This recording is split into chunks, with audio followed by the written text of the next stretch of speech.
Close your eyes, take a slow, deep breath. Let the noise of the present fade away. Forget the ticking of the clock. Forget the glowing screen. Imagine a time before cities, before books, before kings. A time before we measured life in hours and minutes. We are going back tens of thousands of years to the Paleolithic era. This is the story of our ancestors, long before civilization. It is early morning. The air is still, the stars fading. Somewhere in the forest, the embers of last night's fire still glow. A woman bends over, blowing gently, coaxing flame back to life. There are no clocks to tell her the hour, but she knows by the coolness of the air, by the shifting sounds of birds that dawn is near. For Paleolithic humans, time was not numbers on a dial. Time was the rhythm of the land, the fading night sky, the behavior of animals, the growth of plants, the shifting of seasons. This was life lived in cycles, not in straight lines. When we imagine the so-called caveman, we often think of something brutish, primitive, a figure with a club, grunting in ignorance. But that image is wrong. Our ancestors were intelligent, observant, creative. They carried a knowledge of the earth so deep that survival itself depended on it. They knew which plants could heal and which could kill. They knew how to track animals by a broken twig or a faint smell on the wind. They could build shelters quickly, then leave no trace when they moved on. Their lives were not random chaos, were patterned, sophisticated, guided by memory, ritual, and story. Art was everywhere. Long before cities, humans painted the walls of caves not just doodles, but vivid animals. Bison, horses, deer. They carved figurines from stone and clay. They sang, they drummed, they danced around firelight. These were not idle decorations. They were acts of meaning. Acts of connection to forces larger than themselves.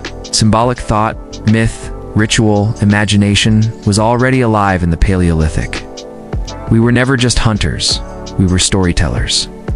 And around every fire there was knowledge, botanical knowledge, pharmacological knowledge.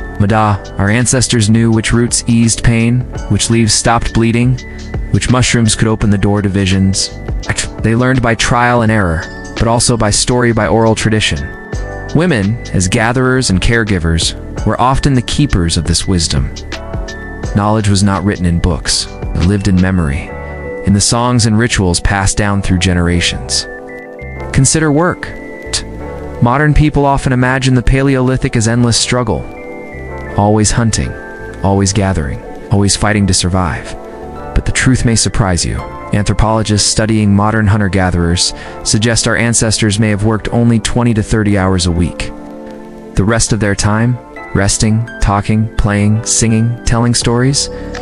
In contrast, the modern office worker often spends 40, 50, even 60 hours a week in labor, not counting the constant buzzing of emails and screens. The Paleolithic work-life balance was not about endless toil, it was about integration. Survival woven together with ritual, play, and community. Now imagine their homes, not stone castles, not skyscrapers, but shelters of wood, bone, hide, and grass. They were mobile, adaptable, temporary. When food grew scarce, the people moved. They carried their world with them. Architecture was not about permanence, it was about resilience. A shelter was an event, not a monument, belonged to the land, and when the people left, the land reclaimed it. This was not ownership, it was a relationship. At night, the fire burned again, not just for warmth, not just to keep predators away, but as a center of life itself. Your people sat in circles, faces glowing orange, sharing meat, sharing story, sharing song. The fire was a hearth, a teacher, a healer. It gave rhythm to the night. It bound people together. And perhaps most important of all, it shaped the human mind. Round the fire, imagination grew. Language deepened. Myth and memory were woven into the flames. Firelight was the first theater, the first classroom, the first cathedral of humankind. And sometimes in those circles there was another creature, the dog. Not yet fully domesticated, but already a companion, already a partner. This was not domination, it was mutual survival. Wolves and humans watched each other, learned from each other. The bravest wolves lingered near the fire, humans shared scraps of meat. In return, the animals gave warning, protection, and eventually loyalty. It was a partnership written not on paper, but in shared nights of hunger and shared mornings of survival. The domestication of the dog was one of the first great alliances of friendship that continues to this day. But not everything stayed the same. Slowly, over thousands of years, the rhythms shifted. Some groups began to plant seeds, to stay longer in one place, to build villages. This was the Neolithic Revolution, the birth of agriculture, the birth of settled life. At first, it seemed like progress. Grain meant more food.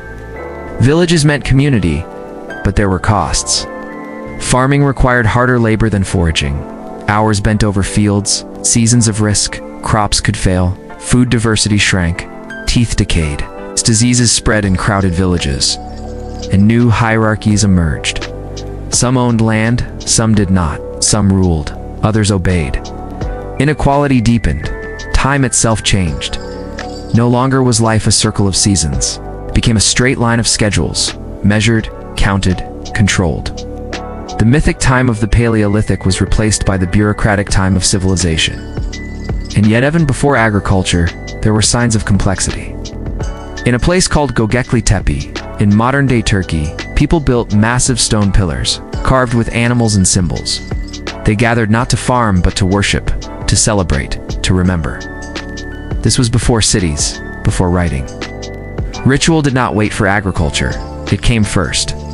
Perhaps it was ritual itself, the desire to gather, to build, to honor the sacred that led humans to settle, to plant, to stay. Göbekli Tepe stands as a reminder. Culture did not rise from farming. Farming may have risen from culture, and so we arrive back in the present. We, the modern people, living in towers of glass, surrounded by noise, by screens, by constant speed.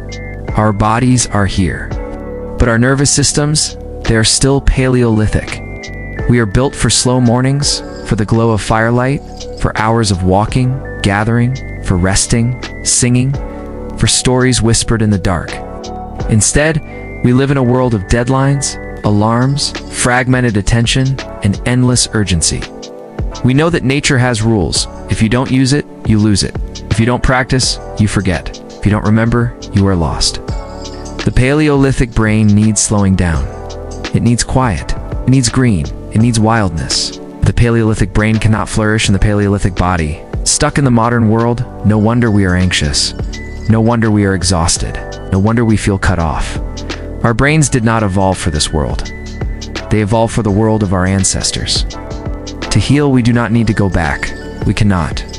But we can remember. We can restore pieces of that rhythm. To sit in stillness. To share stories. To light a candle. To gather with others. To move our bodies. To honor cycles instead of only lines. This is not nostalgia. It is biology. It is survival. It is remembering who we are. So as you close your eyes tonight, imagine the fire. Imagine the circle of faces around it. Imagine the songs, the laughter, the silence of the night sky. That was the world of the Paleolithic. Not savage, not brutish, but deeply human. And though thousands of years have passed, that world still lives inside us. Waiting, remembering, burning quietly like embers, ready to glow again. If you found this video helpful, please subscribe to the channel and give a thumbs up. The more people that support this channel, the more we are able to grow and reach more people with nutrition and health tips just like this. Remember to use the code provided for a discount on your first order. Thanks for watching. We'll see you next time.